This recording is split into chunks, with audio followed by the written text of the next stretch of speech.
Bonjour à toutes et à tous. Aujourd'hui, on plonge au cœur d'un test complet de la Innovit Trail Fly Max. C'est une chaussure qui a été pensée pour les conditions vraiment exigeantes du trail sur très longue distance. Alors, est-ce qu'elle tient ses promesses de confort et de performance? On va décortiquer ça ensemble. Et ça, c'est vraiment la grande question qui se cache derrière ce modèle. Est-ce que la Trailfly Max a fait le pari du bien-être, kilomètre après kilomètre, quitte à sacrifier un peu de vitesse pure? En fait, c'est toute la philosophie de cette chaussure qu'on va explorer. Ok, alors un peu de contexte. Il faut savoir qu'Innovet, c'est une marque qu'on connaissait surtout pour ses chaussures plutôt minimalistes, très proches du sol. Et là, ils prennent un virage à 180 degrés.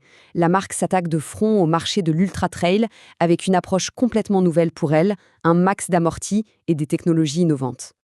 Allez, on passe au cœur du réacteur, à ce qui donne à cette chaussure sa personnalité.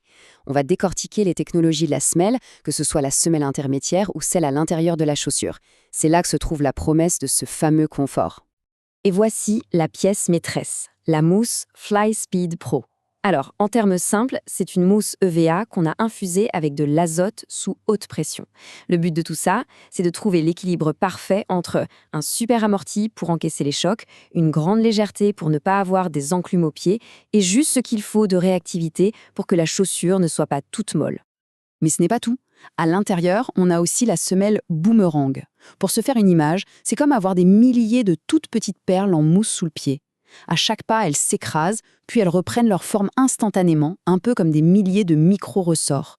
L'idée, c'est vraiment de créer une sensation de rebond permanent. Et ce rebond, ce n'est pas juste une sensation, c'est chiffré. La technologie Boomerang, elle promet de restituer jusqu'à 40% de l'énergie de l'impact. Et ça, c'est crucial, parce que sur des efforts très longs, genre au-delà de 3 heures, ce petit coup de pouce à chaque foulée, ça aide concrètement à limiter la fatigue musculaire. C'est énorme. Bon, alors, c'est quoi le compromis dans tout ça? C'est assez simple en fait. La TRL Fly Max, elle met le paquet sur le confort et une foulée fluide, régulière, parfaite pour tenir la distance. En face, beaucoup de modèles concurrents sont de véritables bêtes de course taillées pour la vitesse pure. Le choix se fait donc en fonction de l'objectif. Est-ce qu'on vise l'endurance ou le chrono? On passe maintenant à un point essentiel en trail, l'adhérence, ce qui nous connecte au terrain. Et là aussi, Innovit a sorti l'artillerie lourde, avec un matériau de pointe pour sa semelle extérieure. La promesse, c'est une accroche qui dure dans le temps et qui s'adapte à plein de situations. Et cette technologie, elle s'appelle G-Grip. La recette, c'est un caoutchouc renforcé avec du graphène. Et le graphène, ce n'est rien de moins que le matériau le plus résistant connu au monde. L'intérêt, c'est que ça rend la semelle incroyablement durable, sans pour autant la rendre dure et glissante. On a le meilleur des deux mondes, la résistance et le grip. Pour mordre le terrain, la semelle est équipée de crampons de 4 mm. Et ils sont multidirectionnels. Ça veut dire qu'ils sont dessinés pour accrocher efficacement dans toutes les situations. En montée, bien sûr, mais aussi en descente et dans les dévers, là où le pied a tendance à vouloir glisser. Alors, en pratique, ça donne quoi?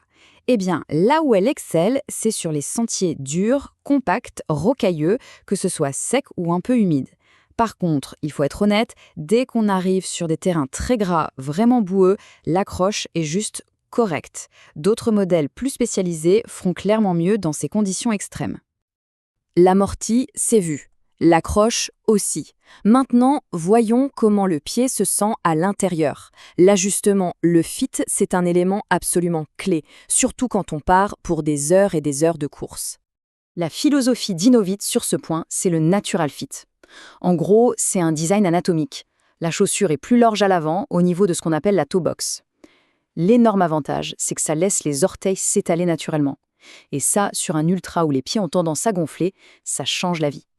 Et pour le maintien du milieu du pied, la chaussure embarque le système MET Cradle. Ce sont des renforts en plastique souple, du TPU, qui viennent envelopper les côtés du pied.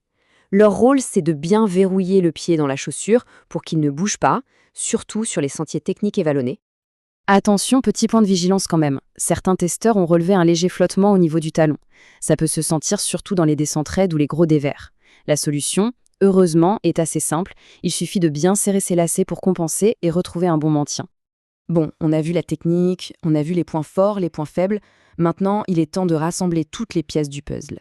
En clair, cette TRF Fly Max, elle est faite pour qui et pour quoi faire. C'est l'heure du verdict. Cette liste, elle résume parfaitement le profil de la chaussure. C'est un grand oui pour les sorties de plus de 3 heures et les ultras, sur des terrains plutôt secs et durs, et c'est le top pour les pieds un peu larges. En revanche, on passe son chemin si on cherche une fusée pour battre des records, si on court principalement dans la boue ou si on a besoin d'un maintien du talon absolument parfait. Et la note globale du test reflète bien tout ça, 8,9 sur 10. C'est un excellent score, qui confirme que c'est une chaussure très réussie et une vraie belle évolution pour Enovit. Bien sûr, une chaussure, ça ne s'évalue jamais dans le vide. Il faut la comparer à ce qui se fait de mieux sur le marché. Alors voyons comment elle se place face à deux de ses plus grandes rivales. Ça va nous aider à vraiment cerner sa place dans le game. Le match, donc, Trailfly Max contre la Hoka Speed Goat 5 et la Salomon Ultra Glide 3. On parle là de 3 monuments de l'Ultra Trail. Analysons un peu les chiffres et les sensations. Ce qui est super intéressant ici, ce sont les différences de caractère. La Trailfly Max se démarque par son fit large et son amorti confortable. La Speed Goat 5, elle, reste la reine de l'accroche en terrain gras avec ses gros crampons de 5 mm. Et l'Ultra Glide 3, elle, brille par son dynamisme, sa réactivité. On voit bien que chaque chaussure a son domaine de prédilection. Pour résumer la bataille, c'est très clair. Si le critère numéro 1, c'est le confort sur la très longue durée, la Trailfly Max gagne. Si c'est l'accroche passe-partout et infaillible qui prime, la Speed Goat 5 est la référence. Et si on cherche avant tout le dynamisme et la fluidité de la foulée, alors l'Ultra Glide 3 prend l'avantage. Donc, la chose à retenir, c'est vraiment ça. La Enovit Trailfly Max, c'est l'allié idéal pour les trailers et traileuses qui veulent un maximum d'amorti et de légèreté pour affronter des distances qui n'en finissent pas. C'est une véritable machine à avaler les kilomètres dans le confort. Et tout ça, ça nous amène à la question finale. Avec ce profil si particulier, axé sur le confort au long cours, ses technologies innovantes et son chausson généreux, est-ce que cette Trailfly Max ne serait pas la candidate idéale pour de futures longues aventures sur les sentiers ? La question est posée. Merci beaucoup d'avoir suivi cette analyse.